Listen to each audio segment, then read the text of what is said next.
And welcome to another episode of NeverImage Radio. I'm Chris Dinardo. And Pat Bruno.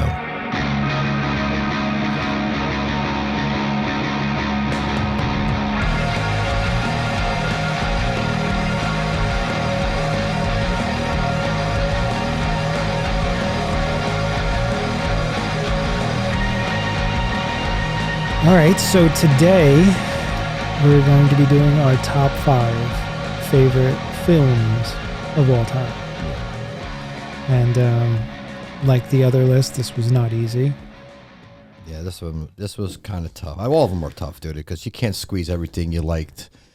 I got to start taking notes like you because I'm up here just trying to wing it, trying to make it happen. Yeah, I know. I got to put some notes on because I don't know what the hell I'm doing. All right, so no, this was hard because especially me being such a film geek, I like movies and films for different reasons, for acting, for cinematography, for story, and I'm going to say this off the bat because usually when I made this list in years past, I always put in the Star Wars trilogy or Star Wars or Empire. Yeah. I'm not going to do that. Yeah, I'm staying away from Star Wars too. And here's why. It's ruined. Like, I can't believe the movies they made. Yeah, but it's still not going to hurt the originals, though. You know what? It never will. It kind of does for me because I don't have the excitement to watch them or enjoy those characters anymore because you just know. Yeah, you're not feeling what happens. No more. Yeah, that's all it is. I felt the same way the last few Star Wars. I mean, I take it for what it is, dude. I mean, I'm not gonna. It's ruined. I mean, yeah, but you're still gonna go see the next one, no? I don't know. I'm not going nutso over it. No, I'm not me neither. But if I have a chance to go whenever, I'll go see it. But it's not like like years ago you like ran to the theater for it. Yeah, it was different though. Star Wars is not on my list at all. Ain't making mine either. And that's all because of what Disney has done to it. It's like ruined it for me. So, all right, you want me to go first or you want to go first? Go ahead. I usually go first all the time. So go ahead. Let it go. For my number 5 movie, I'm going to go to the year 1980. And it's a movie that I saw on HBO when I was little. And I thought it was great. And I still think it's great. It got the Blu-ray on it. And it's awesome. And that movie is called Defiance. Okay. Jan Michael Vincent, Danny Aiello. Are you familiar? No. Shot in the Lower East Side. Right. And I think you do know it. Listen, I probably might have seen it. I just don't, by the name, Jan Michael Vincent plays his character where he's a naval ship guy. Right. And he's waiting for his ship to set sail. He's a merchant marine. And he gets stuck in late 70s sleazy New York. And he's got to get an apartment. There's not another ship that's coming in, so he's got to stay there for a while. So he ends up getting into this neighborhood that is a transition neighborhood from the old Italian to the new gangs. And there's a gang that takes it over. Okay. So he ends up getting involved in like a gang war between the old school Italian gang, the old school Italian, Irish, Puerto Ricans that were there for a long time, and now it's like the new school bad guys. Did a kid get killed in the beginning of that? One of Art Carney's in it. I think I do remember this movie. And it's awesome. Yeah. And so Jan Michael Vincent, his ship comes, and they're like, he's at that time falling in love with a girl. Yeah. He likes the kid. The kid pals around with this boxer who's like punch drunk and just hangs around. And they want to stand up to the gang. And it's amazing what happens. It's such a great film. You never hear anybody talk about it. No, I think I kind of remember it, but you have to see it. It's great. It's one of those movies where, I'll look out for it. For me, my rule is a movie's got to make me cry my eyes out, whether I'm sad or happy. It's got to make me scream at the television and cheer for what's going on, or it's got to like scare the shit out of me. It's got to have one of those three things. So this is definitely one of those ones that you're up screaming, cheering at the TV. Like the fight scenes are great because this gang is ruthless. Right. They even go into a church at gunpoint and rob people. And Danny Aiello plays the old Italian guy who's trying to rally the old neighborhood. You know, let's get the gang back together and help out. And there's a couple of scenes in this movie that are, it's just great. It's an underrated movie. It came out in 1980. It's called Defiance. And if you get a chance to see it, I don't even think it's on Netflix. It's just a hard movie to see. But if you get a chance, definitely check it out. So number 5 is Defiance from 1980. Okay. What do you think? You don't remember it? No, dude. I really don't. All right, so go ahead. What's your number 5? All right, number 5 for me. I didn't know I was going to make the list, but I got to put it in there. It was one of my favorites. I'm going to go with Grease, number 5. What can you say? We saw it a million times, right? I mean, everything about the whole acting and all the whole cast. I mean, it was just a fun movie. It was one of my first movies I actually went to a movie theater to watch. So that was, that was fun. And, the soundtrack, every song in that movie was great, for that musical type of style. I like Rizzo's song. That's a good song. The production of all that music is great too. I agree. I love it all. I mean, that movie's great. It's a musical. I mean, and I hate musicals. I can't stand musicals. Like for the most part. I mean, there's one that I love. I love Bugsy Malone. Yeah, of course you do. To me, that's like my favorite musical movie. Yep. Grease is there as well. Of course. No, but musicals are tough, and Grease goes right up to that line of like being cool or corny. And it goes right up to the line and stays cool for the whole time. Yeah, it was done well. It was perfect. The acting, the dancing, the choreography, the singing, the characters. Yep. Yeah, we got that 50s era was always cool. Happy Days. We grew up on Happy Days. We loved that stuff. So anything like that with the leather jackets, the fucking hair slicked back, and good to go. What's your favorite Happy Days episode, real quick, since you brought it up? I got a few. Offhand that I can't. I mean, I like the one when had that big rumble. That's the one I was talking about with the Red Devils, right? And where Joni joins the gang, and then Ragu was in the hiding in the locker.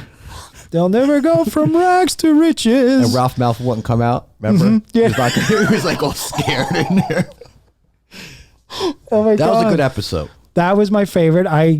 Pinky Tuscadero was like my first crush, so I remember that. Yep.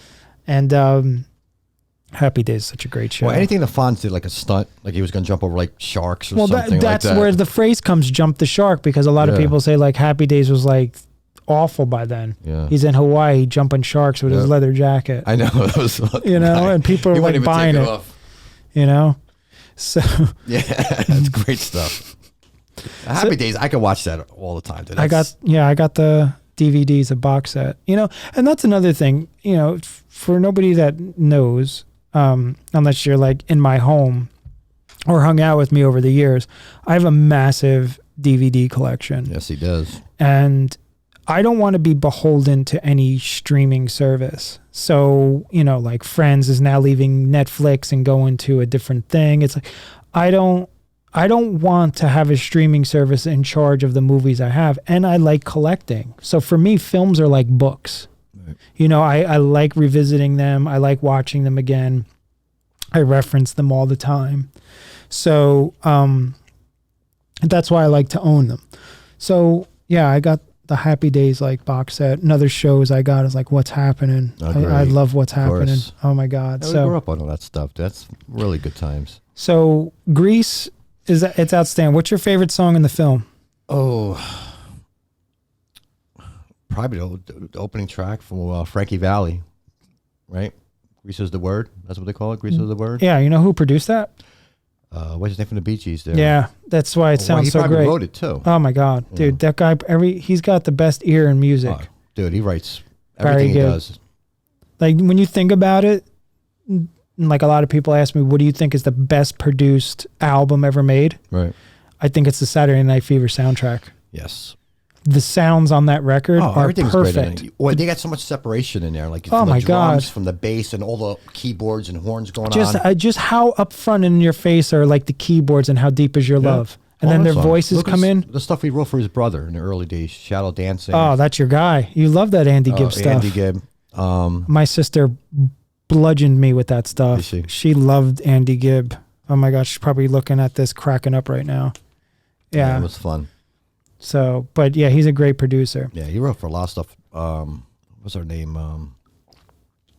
From A Star Is Born. What was that? Barbra Streisand. Yeah, he wrote a lot of stuff from her. That Guilty album. Yeah. And my mom played the shit out of that album too. He did a lot on that album, I believe. Yeah. And even that one big hit song with Dolly Parton and what's the other guy with the beard? Oh, Kenny Rogers. I think he did a song. He did that? Yeah, that one big hit they had. Remember that duet they did back then? I remember it, like, but I can't recall the song like right now. I think it was a big hit. I think he wrote it too. So Grease for me, I think the best song in that movie, like I said, I like Rizzo's song, but could we talk about the musical performance of Sha Na Na in that movie? Of course. They sounded amazing. Yep. Like that first note in Hand Jive when that kicks in. Yep. And every scene is great. Yeah. It seems like, even though we're like with Summer Lovin', when they're on the bleachers, and it's done well. You know what I'm saying? I mean, it's just a fun singing, dancing stuff. It's perfect. Yeah, so I think Grease is a good one. All right, so now we're on to my number 4. I don't think I'm gonna know none of your movies here. So let me see. Number 4, we're gonna go back to a movie that was written by Rod Serling. That came out, I believe, in 1962, which has cameos all over the place, from Muhammad Ali as Cassius Clay to Haystacks Calhoun, if you're a wrestling fan. It's a movie called Requiem for a Heavyweight. And the cast is Jackie Gleason, Mickey Rooney, Julie Harris, and Anthony Quinn. Yes, and I got to see that movie. Yeah. Excellent movie. And it's not a feel-good movie. It's certainly not. It's one of those movies that after it's over, you feel like your heart gets ripped out. And it's painful. It's the story of the end and what happens at the end of a boxer who's had a career of 17 years of being mediocre, just getting by. His manager, his best friend who's a cut man, how they all made a living off this guy. And now that the gravy train's done, what happens? And Rod Serling, like I said, from the Twilight Zone, wrote it, and it's got that Twilight Zone feel to it. Yeah, how the shots are. Yeah, and it's fantastic. And Jackie Gleason's one of my idols, obviously, like Ralph Cramden. Yep, excellent job. And Mickey Rooney is going to show up in another movie on my list. Well, I felt the acting in that was great. Oh my God! And the girl who was going with Julie Harris. That's her name? Well, and yeah, that's her actress name. She was great in it. Mm-hmm. She really felt, she felt bad for him, and I thought that was a really good movie. Something like that people should watch, because the acting for that time period was really good in that movie. Yeah, the acting's so good, you don't need anything else. No. The whole movie is just people. Yeah, it was like no action really. It was just a storyline. It's really good. And each scene was a different room. Yep. You can literally count the scenes on your hand. Yeah, it was one in the apartment, in the arena, right? Outside in the street, and the bar. In the bar, yeah. Yeah, and her office. Yes. And then in the elevator in the hotel. But that's it. That's it. That's how you could tell it's great acting, because all these people just, it was amazing. And that's a movie I stumbled on later in life and watched just because I saw the cast, and I'm like, how the hell could you go wrong with Anthony Quinn and Jackie Gleason and Mickey Rooney. It's like, sign me up. And it delivered. It's a phenomenal movie. And it's pretty sad. So if you want to watch a heavy movie with some great acting, Requiem for a Heavyweight is phenomenal. And that's my number 4 on that list. Totally agree. That was a good one, Chris.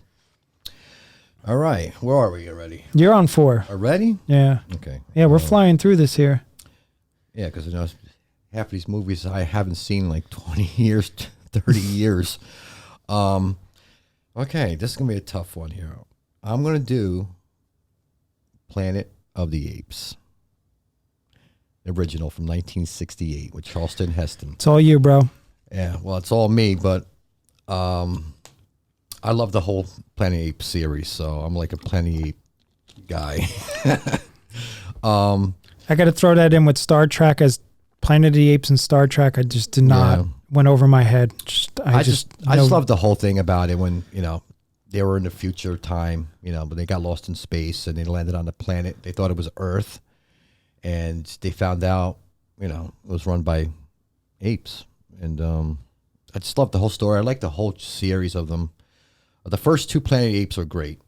You know what I'm saying? They kind of, they worked together, because in the second Planet of the Apes, the guy actually meets Charlton Heston from the first one. You know what I'm saying? So they kind of fight the apes together and they both die. So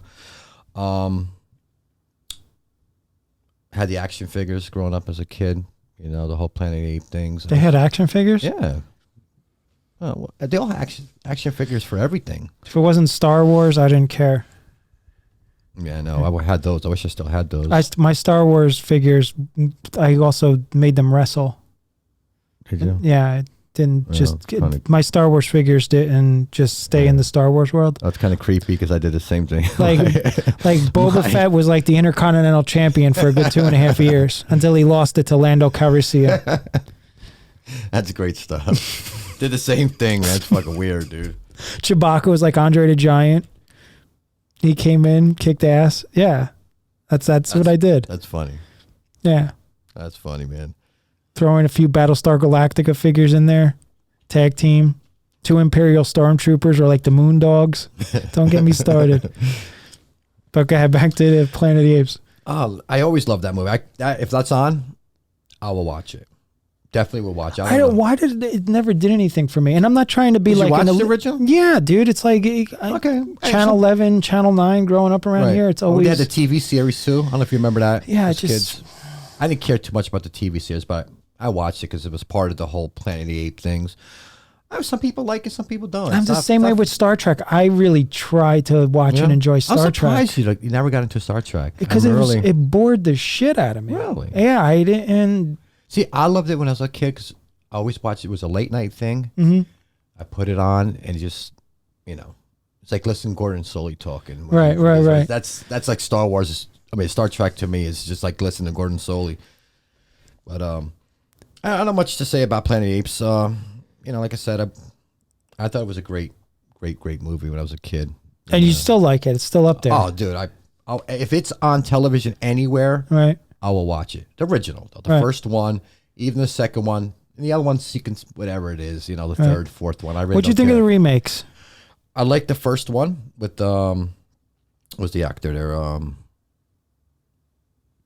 Was it Mark Wahlberg? No, that was that really cheesy one they did. What was his name? The one who played in Spider-Man. What the hell's his name? No idea. Completely. But did you see the one when they actually, the first ape Caesar? That was the first one that he did. I'm trying to remember his name. This is what happens when I see Planet of the Apes come on. Off. I'm just next. It's like I have no desire. Did you see none of the new ones? Nah. If you didn't like the old ones, you're not gonna like the newer ones. Yeah, the one with Mark there. That was bad. That was bad. And I'm not knocking it. I'm not trying to be like, oh, it sucks and I hate it. For me, it's like, obviously Star Trek is awesome. Obviously, Planet of the Apes is awesome. Obviously the Grateful Dead are awesome, but I'm not into it. It just doesn't. I can't do that. Yeah, I just can't. It has. I don't know what it is, but I'm not knocking your film. No, I know. It wasn't for you. I already knew that. You never You're never into the Planet of the Apes stuff, but and I love getting into stuff like that. So it's yeah. So Planet of the Apes, that was like your number 4? Yeah. All right, so my number 3 is, again, I don't know what it is, going back to, I believe it's 62 or 63. It's Breakfast at Tiffany's. Okay. Have you ever seen it? Yeah, I've seen it. Audrey Hepburn's my favorite actress of all time. And in this movie, I just love her character. Right. I love this story. I love the story underneath the story. Visually. Makes me cry every time I see it. Every time. Like, soon as, like, you know, the shot of, like, Kat getting rained on after she chucks him out of the car. Right. Rips my heart out every time. The way she's got to face some facts, the way she's, you know, trying to selfishly live through life without love or caring for somebody, and just sees men as a means to achieve wealth, never thinking about herself, and just always like climbing up in the way she wants. As she chases the millionaire from Brazil, Okay. you know, getting away from her old life, and she tries to reinvent herself in New York City. The setting, how it looks, yeah, it's up there. And again, Mickey Rooney was in Mickey that one, so Rooney's in it. I seen it, but it's been so long since I watched that. I've probably seen that like one time, and that was like 30 years ago, maybe even longer than that. Like I got a picture of Audrey Hepburn. It's just an incredible picture. Behind the computer console in the control room in the studio, where she's just like looking right at me. And I got pictures of her all over my house, actually. So, but that movie, pacing wise, writing wise, directing wise, her character, the other characters. Another good thing about that film is you have to focus on how everybody acts around her. I don't mean acting, I mean how the characters in the story act with her. They all respond to her. Right. And the only time it ends is when he gives her a talking to at the end. You know, the whole "you're in a cage, baby, you built it yourself." And that's when he like leaves her in the cab in the rain. And that's when she's realized, like, you know, this guy like loved me, I love him, and he's right. And I got to stop being an idiot. Yeah. And I got to, you know, and to me, it's those moments in life that are so key and important that people are so afraid to do. They're so afraid to believe in other people. They're so afraid to being hurt. You know, they're so afraid of a lot of things. So the reason why she's acting the way she does in the whole film is out of fear of, you know, letting go, feeling love or being loved, and having the responsibility of that. She doesn't even want the cat. That's why she doesn't give him a name. You know, she calls him Cat. Right. You know, because she doesn't want to own anything. She wants to be able to like up and go. And she's playing Moon River outside in the fire escape. That just like melts me. So the whole show and the whole score, it's like as soon as it starts, like when you hear Moon River and she's just like walking up, eating her breakfast, looking at the window. It's like 5-6 a.m. in the morning. You know, she was out all night, and she's just like walking the streets, and she comes up on the window and Moon River's playing. It like pulls me right in. I gotta look out for that again. It's been a long time. Yeah. I gotta definitely see that. Yeah, it's heavy. It's just like really good. Yeah. And you know me with my films, for that to make the top 5, it's like, it's really special. And, you know, also growing up around here and having those nights, you know, like walking around New York City when the sun comes up after you were doing God knows what the hell, having those nights and being able to relate to that kind of stuff is also what makes the movie good. It's set in New York, even though it's way back when. Right. It's still 62. You said. Yeah, it's still the greatest city in the world, and it's a character in that film. And so, yeah, my number 3 is Breakfast at Tiffany's. So you got 2 like classics, old there, huh? 60s. Yeah, hey, I love a lot of movies from the 60s. Yeah. I can go The Party with Peter Sellers. I can go Rosemary's Baby. Nice. I can go Hard Day's Night. Nice. Like the 60s for me were amazing. Good times. Yeah. So, and I'm pissed because I had to leave a movie out, obviously. Oh, of course. I mean, so many movies that we saw. I couldn't even... And there's probably stuff I didn't even think about that I really loved too that I couldn't. So we're only a half hour in, so this is actually really good. So moving on. Yeah, so we're at your number 2 now, or your number 3. Yeah, you did Grease, you did Planet of the Apes. Yes. Okay. So now you're on number 3. Okay, I'm gonna do a John Carpenter movie. Now this is probably going to be the one that I have in my number 1 slot. No. Okay. Wait, maybe. I don't know what you got. My number 1 movie is a John Carpenter film. So. Okay. Well, it's from 1981. Oh, okay. No, it's not. Ready? So it's got to be, let me guess it. Is it Escape from New York? Bingo. Snake Plissken. That's it, baby. Can't knock that film. Well, no, you can't.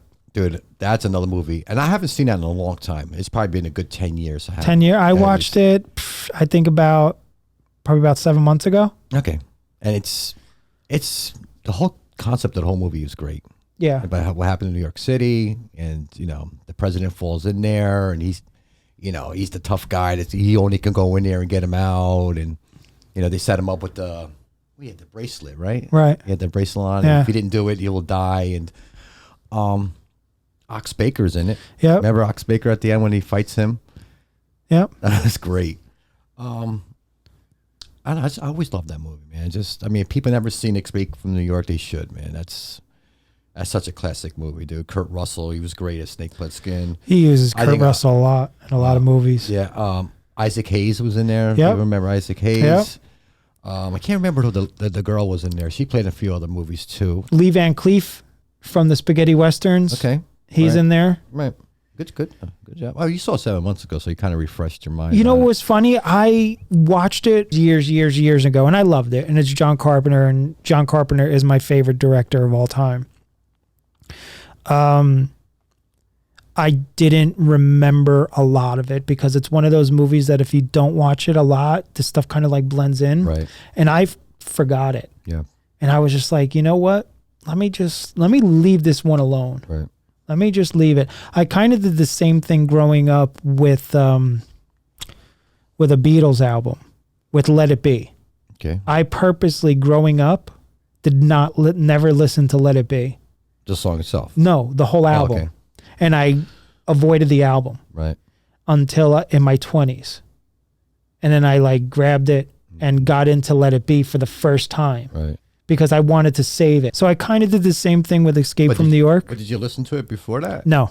Really? I mean, obviously I heard the song Let It Be, right, but not the whole album itself. Okay. When I sat down to listen to that record, it was new for me. Right. Which is weird to do, but even when I was little, I was just mindful to do that. And that's strange, but I kind of did the same thing with Escape from New York. I remember seeing it when I was little, but not the whole thing. Right.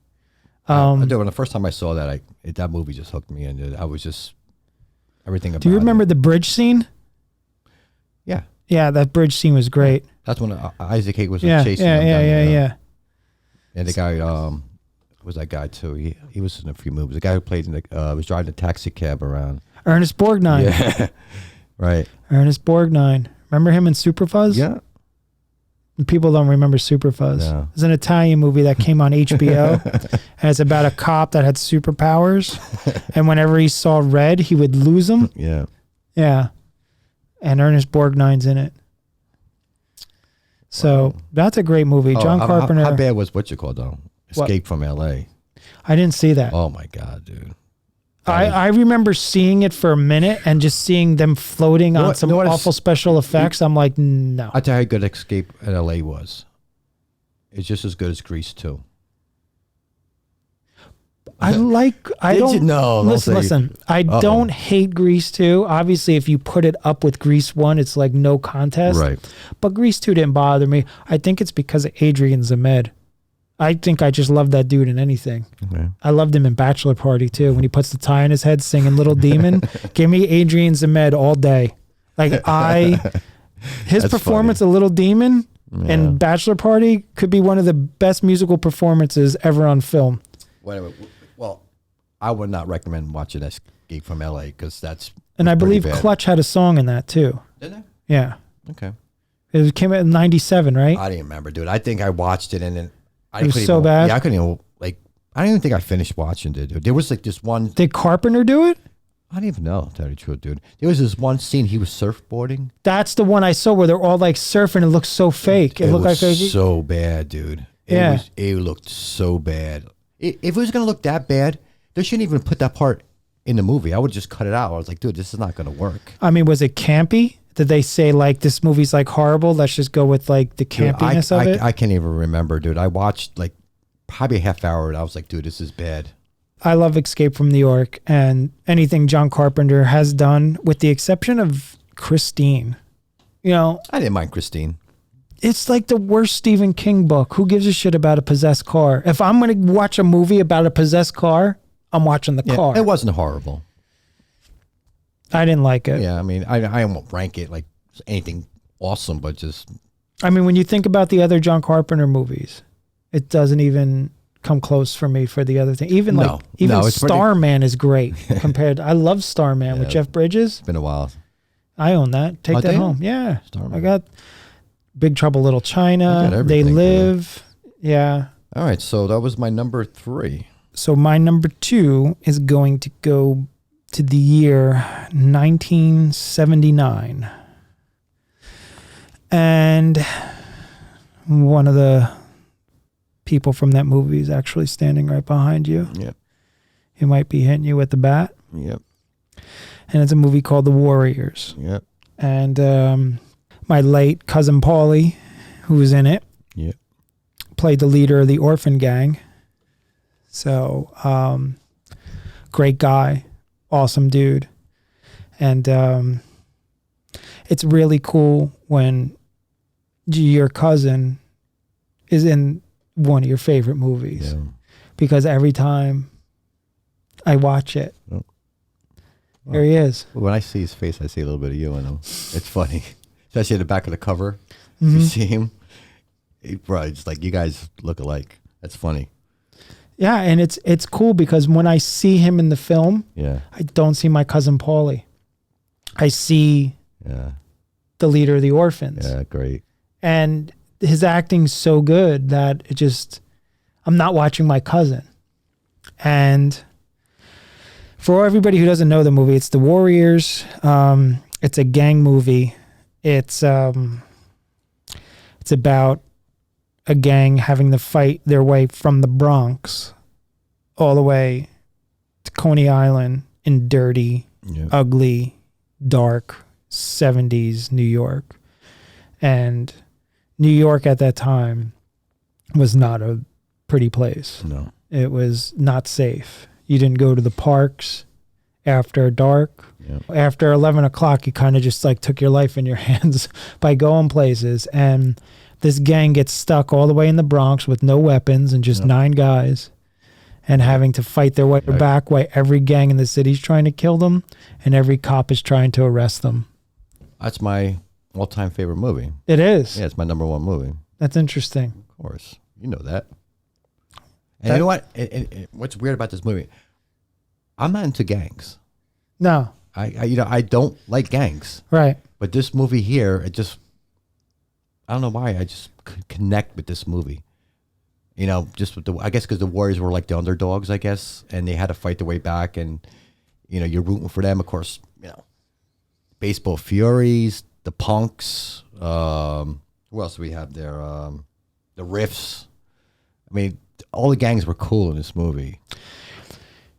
To me, that movie is probably the most realistic, unrealistic movie ever made.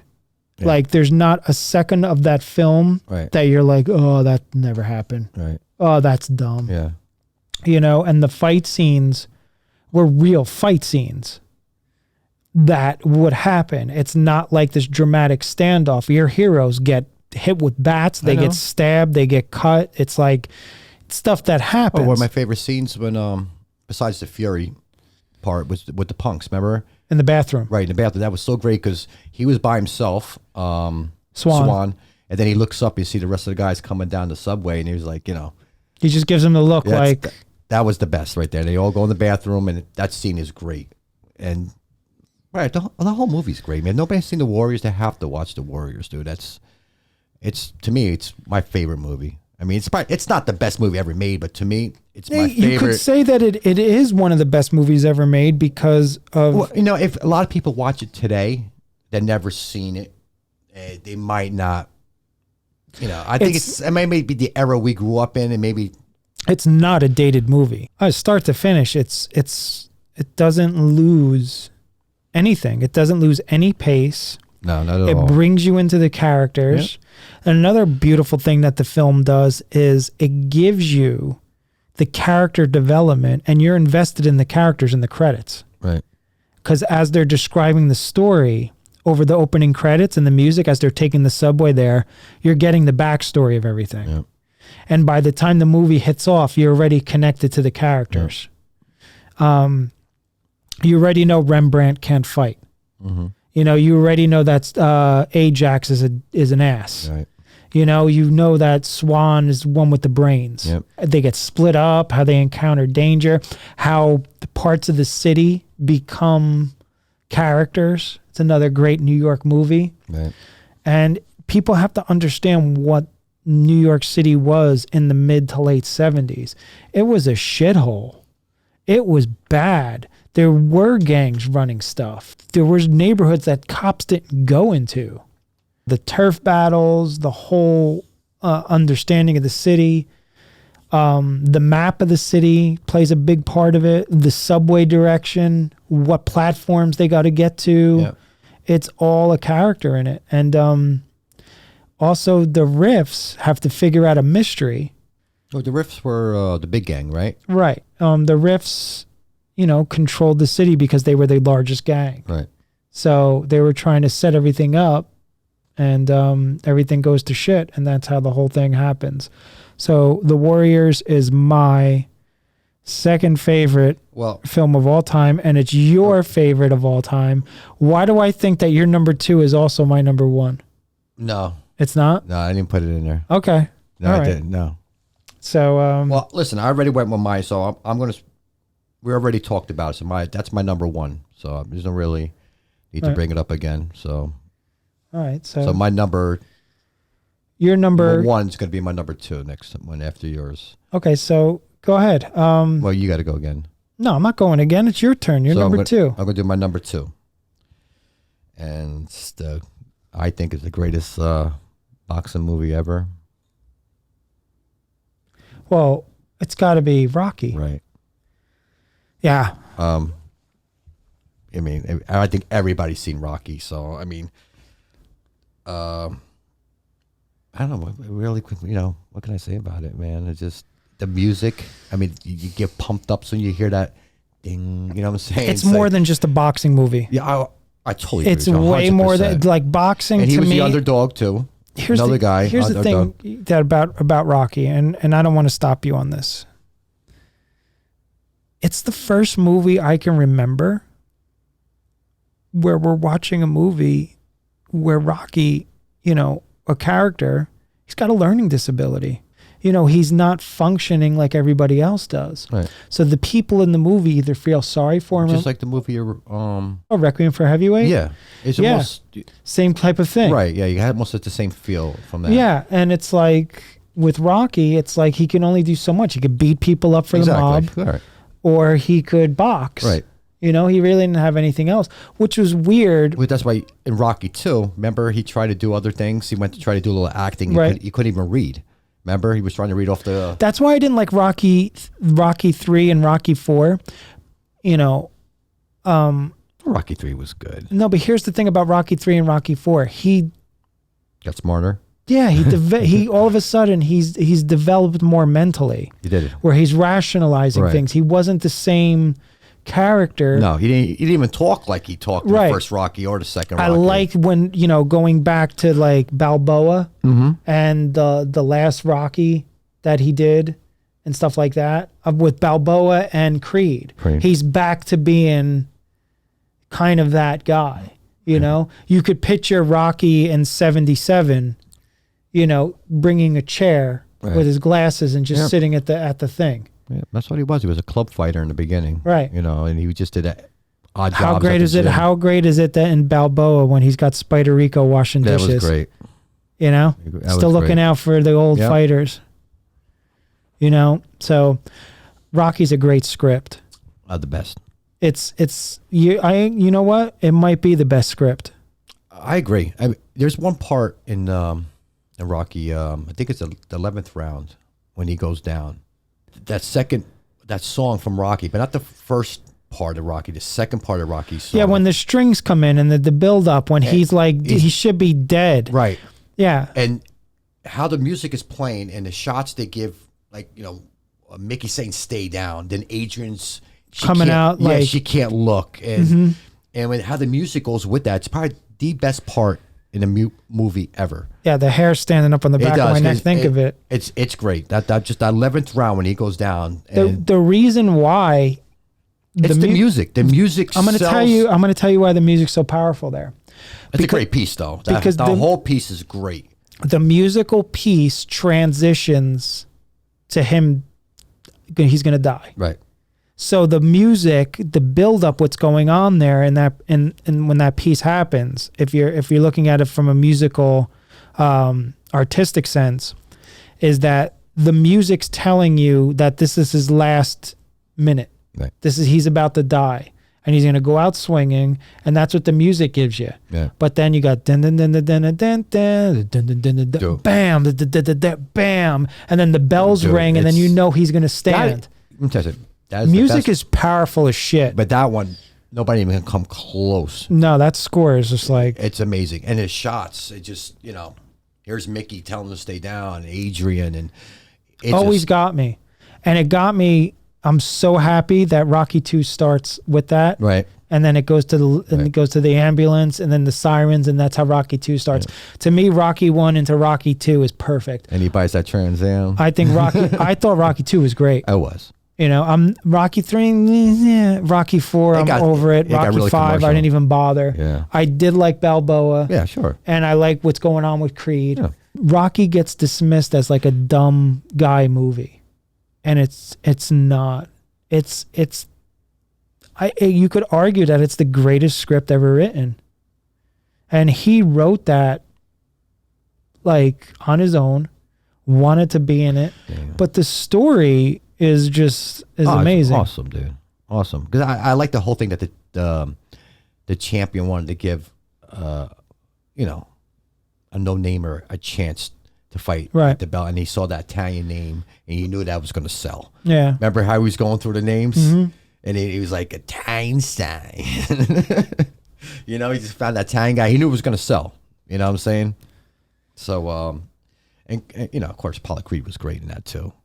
Everyone was great in that. Fucking Paulie, Adrian. I mean, yeah, it was just good. Every character, even the mob guy. Oh, of course, he was great. Because the mob guy loved him. He did love him, even at the movie. He was just at the fight. At the fight, he was just loving it. Yeah. So even the dog was good. What the hell? And do you know that Sylvester Stallone still has the turtles? Cuff and Link. They're still alive. He posted a thing on Twitter the other day where he's feeding Cuff and Link. They're still alive. Turtles live like... Yeah, dude, that's a long time. He still has them. They probably worth some money, those turtles. They were in the movie. I mean, I don't know. They're still alive. Can you imagine that? Cuff and Link. Wow. And you remember the name. Yeah. That's good. Yeah, I remember weird stuff like that. What was the dog? Buckus. Buckus. There we go. Yeah. Buckus. So, great movie. Yeah. No issue with that. And it, like I said, it gets dismissed too often as a dumb guy movie. Just like Jaws gets dismissed as like some stupid shark movie. Actually, I watched it over the 4th of July. Dude, every time you watch Jaws, I loved it. it gets better every time you watch it. It's such a great film. It was. So Rocky is like No, great. it was. I was on 4th of July. I was at my father's house, and they played a marathon of them from 1, 2, 3. Yeah. And 3 was like in 3D was bad or something. Yeah, it was at the aquarium. Yeah, it got bad. Yeah, 3 was awful. It was bad. 1 and 2 though I liked. Yeah. 1 and 2 were good. Scared you? 'Cause when we were kids, we didn't want to go in the ocean after that. People still don't want to go in the ocean now. That was just like, you remember watching Jaws as a kid, like, I don't know if I should go in the ocean. So, yeah, but Jaws is like that. But Rocky's great script. All right, so that's your number 1. No. Oh. Warriors was my number 1. Oh, the Warriors are your number 1. So we already talked about it, so that's why we went in reverse. My number 1, and I got pictures of this film all over my home. Yes, the great one. Is the original Assault on Precinct 13, directed by John Carpenter. Yes. Awesome movie. It's so good. It has everything you need in it. You end up screaming and rooting for these characters who have no business teaming up. And it's so good that I can't tell you anything about it, because anything I tell you, it'll ruin it. You have criminals, you have a cop, you have desk cops, you have a man and his daughter getting ice cream. Yeah. And you have the most disgusting, brutal gang getting a hold of assault weapons in mid-70s Los Angeles. And then the power goes out and all hell breaks loose. Yep. And it's one of those movies I've watched with, people over the years. And by far, the people who haven't seen that movie rave about it. They're like, I would have never knew this movie. I would have never watched it in a million years. This was awesome. When I first watched that movie, I didn't understand what was going on. What do you mean? I don't know. I watched it a lot of times after that, but when the first time I saw it, I can't remember how old I was. I just didn't understand what was going on. But I loved the movie. Murder was going on. I know that, but that's, I really know. Murder and satanic gang ritual. Right. And after, I got a little older, of course, I watched it more times and became one of my favorite movies. Right. But when I first watched it, it was like, didn't understand what really was going on. I know they were in jail and the bad guys was helping the good guys. You know what I'm saying? They got these other people just climbing through windows and just getting shot all over the place, And it started with the ice cream part. Remember? Yeah, I didn't know what was going on. I was like, what? What am I watching? I know. I was like, what am I watching here? But I'm talking about I was like 8 years old when I first watched it. I think I first saw that when I was 5. Okay. If you believe it or not. And you understood what went on? I was like 5? I wouldn't say I understood. I didn't understand it. But what's there to understand? It's good guys versus bad guys, and everybody's got to help each other out. Yeah. Well, you know that now, of course, after you watched it a bunch of times, I guess. It's about survival. Yeah. And what you have to do to survive. And it's also scary. It is scary. It was before cell phones. Yep. It was before like a lot of help would be there. But Assault on Precinct 13, directed by John Carpenter, who's my favorite director. It's my favorite movie of all time. Oh. It's absolutely amazing. I didn't think that would be your number 1. I got pictures all over my house. That. You got pictures of everything in your house. But I have like 5 different posters of Assault on Precinct 13 in other languages. Yep. So what's funny is that there's a character in both of our favorite movies in the same movie. What's that? Apollo's manager. Throw the damn towel. Oh, that's right. He was in the movie. Yeah, he was in Assault on Precinct 13. Wow, that's right. He was actually the guy in the cell. How about the remake? Any? I never seen it. I never saw the remake. I don't want to see the remake. I don't care about the remake. And it's so bad that every time I tell people it's my favorite movie, I have to say the original Assault on Precinct 13. That's like one movie I got to tell you, but I'm not going to say it on here. But because everybody saw the remake of the original one, but right. But yeah, it's remakes are never good. I mean, the only remakes I could think that were good are there was a few that were out. Cape Fear, I was good. I mean, I like the first Cape Fear, but the second one's a little more brutal. I thought Red Dawn was pretty good. The remake. Really? I liked it. It wasn't. I didn't even want to see it. It wasn't bad. I thought. How could you go? No, I'm not going. Of course, the original. I mean, I watched it. I didn't think it stunk. That's what I'm trying to explain. It wasn't bad. It was actually. Did you see the new Stranger Things? No. I'm not going to say nothing then. No. Why, it was bad? No, it's awesome, but it's a little Red Dawn in there. Oh, okay. They go. Okay, that's it. I like that. The story, I like that. The new Stranger Ways. The new Stranger Things. Strange Ways. It gets more believable. Stranger Things? Yes. Because the story's far-fetched as it is, it gets more believable. It starts to think, oh, okay. It's weird. All right. Remember that Metallica video a few years back, All Nightmare Long, where they had like the Russian thing? Yeah. Okay. Then did you enjoy that? I love that video. Then you're going to love the new Stranger Things. That's a great video. You're going to love the new Stranger Things then. Because it's yeah. Well, I thought what your top 5 movies were going to be. It was hard trouble leaving Suspiria out. Yeah, but a Silent Range. It's so hard to leave that out. I know. Let's save that we're going to do a top 5 horror movie thing. That's going to be a good one. Yeah. Because I know you love that movie, and I loved it too. Silent Rage is great. It is. Silent Rage is a movie that is about a killer who flips out, and the only one who could stop him is the sheriff in the town, who happens to be Chuck Norris. I know. Probably his best movie. Yeah, by far. Yeah. Well, The Octagon was good. Okay. No, but Silent Rage, I would say, is his best movie. His karate not working on this guy. No. Because he didn't. Yeah. He wouldn't die. Yeah. And the best thing about Silent Rage, the fight scenes had no music.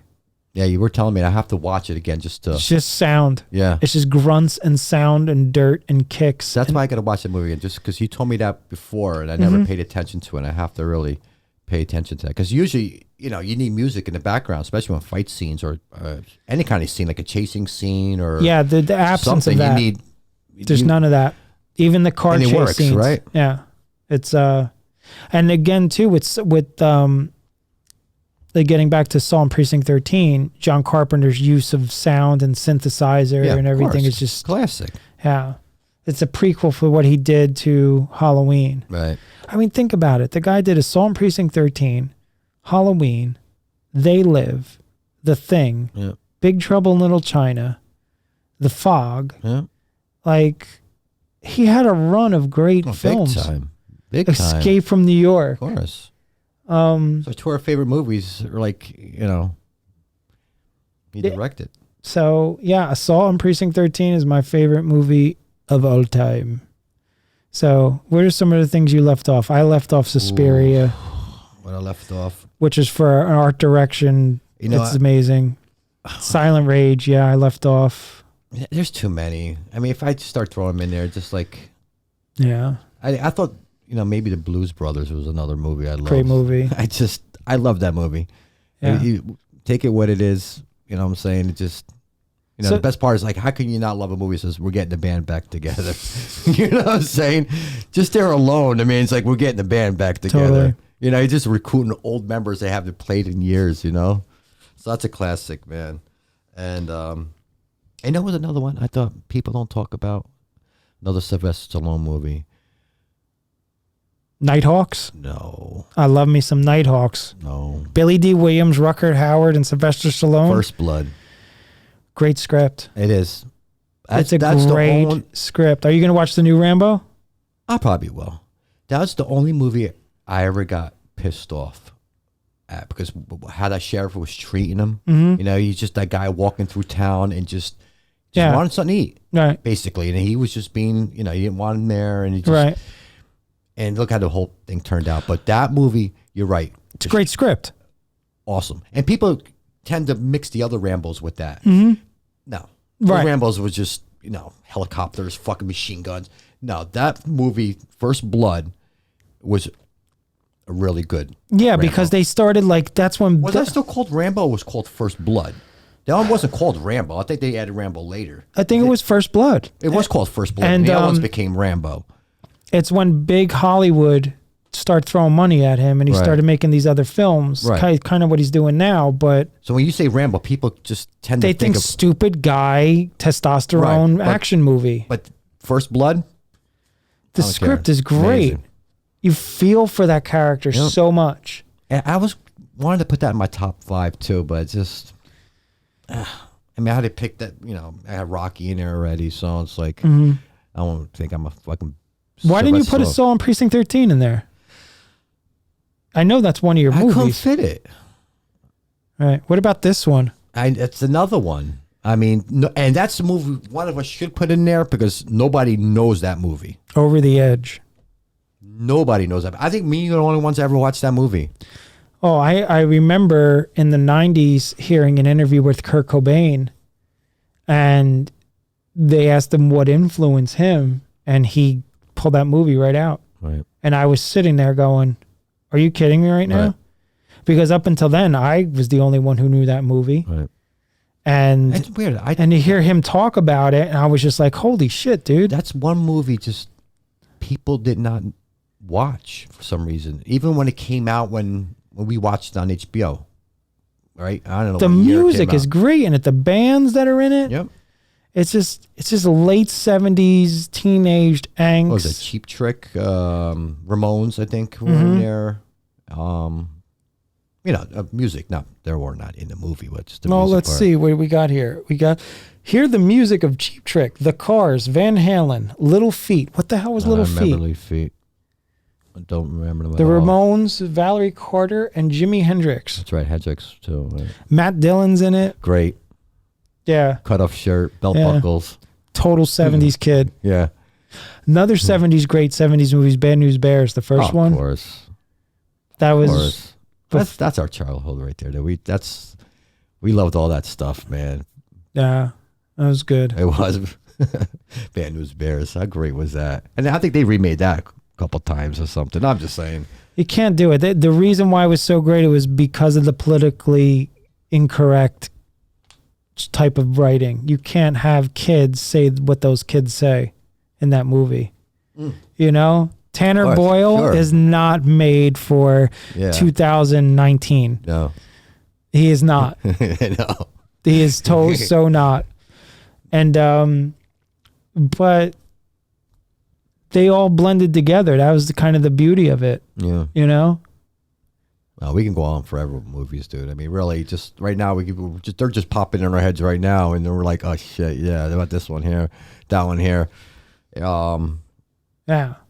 So I guess we'll wrap it up. Yeah, And I think it was good. I mean, I love film just as much as I like music, and film and music is why I started the whole NeverImage thing, to be able to do it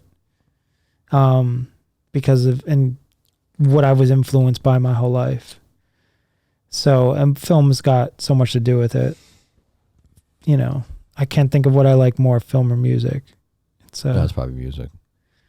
it depends. I mean, I don't think you can't not love Well, film. you can do both. Yeah, it's to me, it's like just creation. Make a film and write the music for it. Yeah, I can't paint, I can't draw, so it's my form of And that art. was two. You had two ideas. I don't want to give it any of your ideas away from movies that we talked about that you want to. Prequels. Yes, but don't even say nothing because people, you never know. Right. And they were awesome. Yeah. Both of them. So hopefully, Both of them were great ideas. we make some money and then we get those done. And they're not going to know. No. Especially the one. Yeah, I got you with that one. No, I remember when I was telling you that. Amazing. That would work today and people will go see it. I mean, listen, I guess you got to still see the first one there. I understand. But it ties into him in the movie. Oh, dude, it will work out. Yeah. Amazing stuff, dude. I mean, you never know. You get I a chance got to do it one day. Yeah. You know, we hit one of those buttons there and action. We'll see. You know, it definitely work. Both of them do. Both of them work. The first one I can make without him. Not talking about the one you were just talking about, Right. But the other one, I can make it without tying it in with that character because of the movie. But it's just so much better if I tie it in with that. Yeah. So we'll leave it at that. Good. Without giving They'll ideas. see one day. Hopefully. But thanks for tuning in. This has just Good been job. another episode of NeverImage Radio. I'm Chris Dinardo. Pat Bruno. And we'll see you again soon. Take care.